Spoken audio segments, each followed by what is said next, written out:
Well, so the menstrual cycle is an important part of a woman's life, as it also determines how healthy she is. It's of importance to note that it is not the same for every woman as it relates to several health issues in women composition. However, joining us today, this is the founder, MyFlair menstrual tracker app. That's Mr. Oluwaseun Fadiora. And also we have a public physician, Yemi Adeyemi. Welcome to the show. Thank you very much. You can call us on 070-806-68014. You can also tweet to us at TVC Connect. Please hashtag YoviTVC so we can read your tweets. Before we bring you on, I think we have somebody wanted to call in concerning our previous topic. Chief Odunto, are you there? Hello, yes, I'm here. Thanks for calling. I know you wanted to say something about the previous topic. Go ahead, please. Go ahead, you're live. Hello, yes. Good morning. Good morning, yes. Good morning. Yes. Good morning.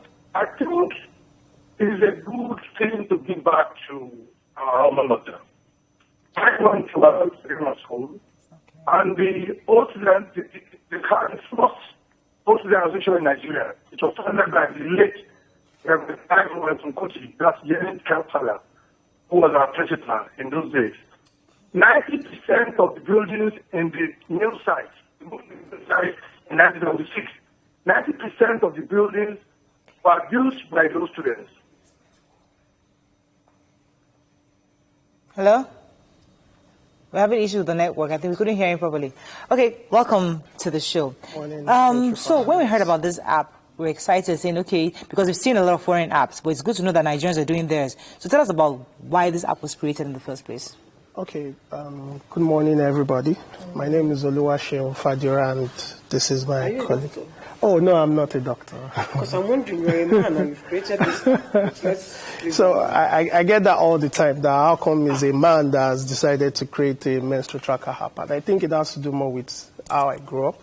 Okay. I grew up with a lot of women around me, and it's been like that even up till now. So we thought of the menstrual tracker app because, like you said, most of the tracker apps that people use in Nigeria are foreign.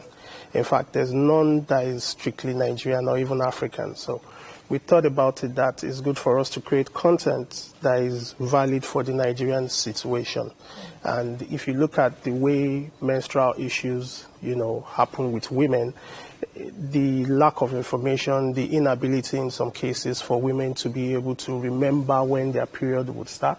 So we actually did a survey when we were going to start this, and we realized that some women do forget when their period will start. Some women have irregular menstrual cycles, and so we decided, okay, let's put something together that will be able to, help women to track that locally, provide local content as well, and then we also included a little bit of tech into it. So we have machine learning that actually helps women to, for those who don't know when their cycle, so you have the number of days they're supposed to bleed in a month, you have the total cycle days and all that. We decided that with machine learning and with technology, we'll be able to help women better predict when their periods would start. I think this is a good thing, because I remember growing up, I always had this, after we were taught in school on how to calculate the period, I always had this, my diary, where you see me, I'll write one, I'll do brackets, I'll write days, I always have that diary, and anytime I forget that diary, I'm more like confused.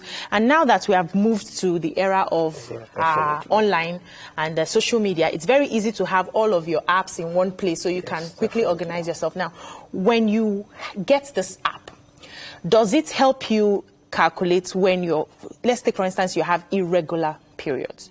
So are you able to now follow through to when next, or just find a way to understand your period better? Because we have a lot of women who don't even know, they don't understand how it's so irregular that sometimes it lasts just 3 days, sometimes it lasts 7 days, sometimes the dates are changing so fast. So will it help you more like organize your period for you? What does it do exactly?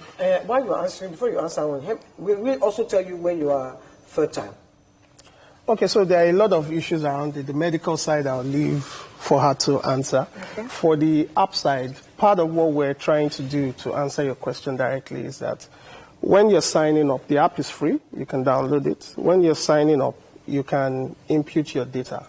Now, in a lot of cases, some women don't even know what their normal cycle days are.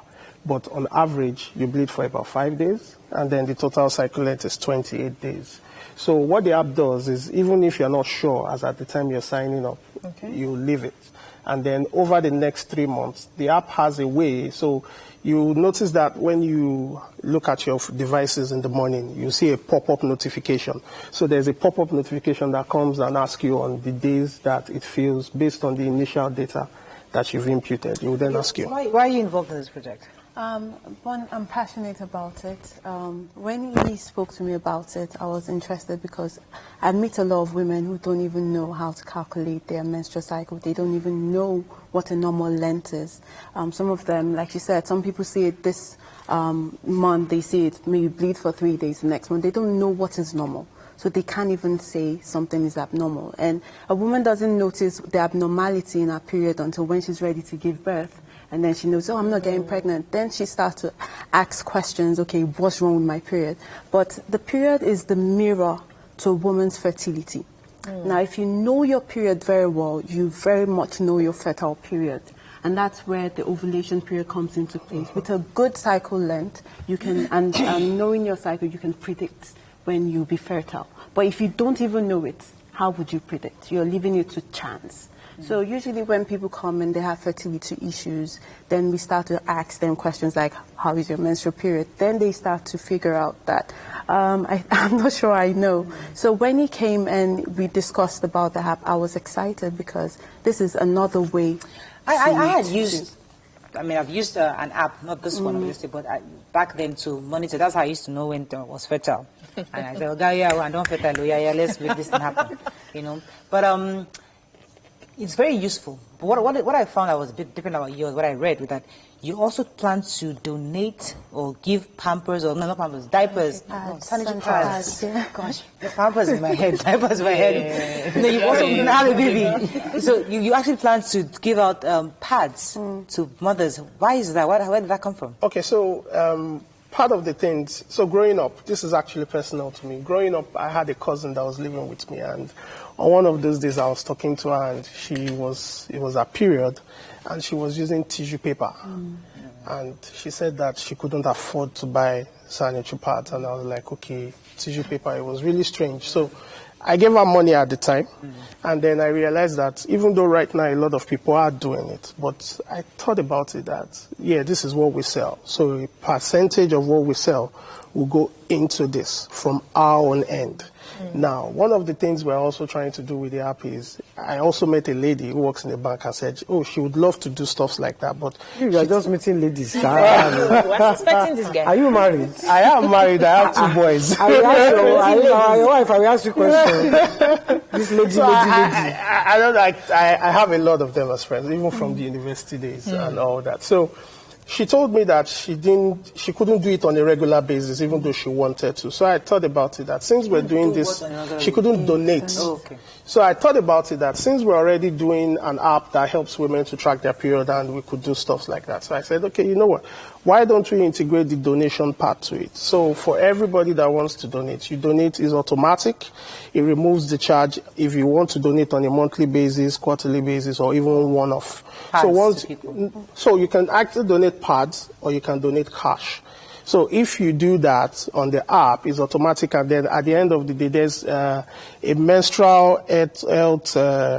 Okay, we have, there's a Nigerian Coalition of Menstrual Hygiene Management, where we have people who are advocates for period poverty. We have a group, so we usually go to schools and we give them sanitary pads. But we are quite limited because we're doing this off of our own desires. So apps like Ears would help us to reach out to more people and on a continuous basis, because if we give the children the sanitary pad this month, they have to look for another source next month. But with something like this, we can say, okay, we have this amount of money monthly, let's allocate this to this number of schools every month. So who's your target audience? Are you appealing to those Definitely not teenagers? me. Are you appealing to younger people that have no idea of what their menstrual cycle is all about, or teenagers? What's the age range you're trying to capture? Okay, so the people we're trying to appeal to, funny enough, you think it's just teenagers that will have such issues. But you'll be surprised, like she mentioned, when it's time to have kids, is when you realize the importance of your period. And a lot of women will tell you that, oh, I don't even know when, Yeah. I just know it comes. Yeah, So part of the things I realized during one of the different surveys we did is a lady said that the way she knows her period is about to start is that she starts feeling pains in her leg. And I'm like, how do you live your life, your period, to Waiting for pain in your leg? I guess I can relate because I actually used this thing for like almost 2 years. After I got married, but I was using consistently. Knew when I was fertile. I knew when it was time to was safe not to. So I was very very good with it. But what I would like to ask you finally is your own app, and please don't mention the name of the app because I don't want to holler. Is it foolproof such that anybody can easily understand it? Because sometimes it can look complicated. There's so many numbers, figures. Is it user friendly? So the truthful answer is this: there's nothing that is foolproof. But what we're trying to do is we're incorporating machine learning on the tech side to be able to predict it at a better rate. So based on the information you input, will then be, for example, women, for instance, even for those who use the app, they will remember to put when the period starts. They don't remember to put when the period ends. So that in itself is going to create an imbalance and an issue for you. So one of the things we're doing, this is on the back end, you use machine learning to be able to predict it and force people to input that data so it makes it better. Okay, let me take this call. Good morning. Are you there, Wumi? Hello. Thanks for calling. Go ahead, please. I can't hear you. Mom, go ahead, please. You're live. Hello. You're live. Go ahead, please. Hello. We can hear you. Yeah, so I heard there's like a blog as well where people can come together, women can come together and share what they are going through. How does that work? Okay, so on the app, we have a blog, and I think what you're trying to refer to is the forum. Yeah. So there's a forum where if you have issues, you can actually go post a topic. And when you post the topic, other women who are on the platform will be able to look at it and say, oh, I've experienced that before. So for example, if you have sudden heavy bleeding, you may be panicky. And then you think, okay, maybe it's just me, and then you post it there, and somebody says, oh, no, it's not an issue. I've had it before. I had to see a gynecologist. The community. Yeah. Oh, yeah, so it's a community. The blog. Unfortunately, that's all we can say. But I think it's a good thing. Thank you so I much, think it's going to help a lot of Nigerian women. It's always good to support when Nigerians are doing their own versions of things many people use internationally. So it's a good thing. We just support you the best we can, and hope people can actually use your product.